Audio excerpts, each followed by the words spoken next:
কাকা ওরা রিদ্ধিদিকে দেবে। ও এটা রিদ্ধিদির, প্রথমে রিদ্ধিদিরটা বের করেছি আমি। তুমিও ইউজ করো, দুজনেই ইউজ করো। এটা কার? ওটা তুমি এনে নেবে, দুটো গোলাপ আছে। এটা দুমড়ে গেছে আনতে আনতে। সুন্দর হয়েছে সত্যি, হাতের কাজ খুব সুন্দর। মিশ্রণ করিস না। জোর দেবে, এগুলো তো অনেক জোর দেবে।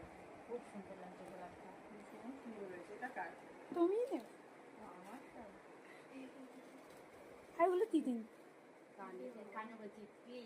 এগুলোর পুকু দেখলে এগুলো খুব পছন্দ করে। থ্যাংক ইউ, ভীষণ সুন্দর হয়েছে। ওয়েলকাম। গোলাপগুলো তো বেশি সুন্দর হয়েছে। গোলাপগুলো একটু সোজা করে দাও, আমি দেখে আছে। দাও, আমি করে দিচ্ছি। ফুলের এটাও ভীষণ সুন্দর।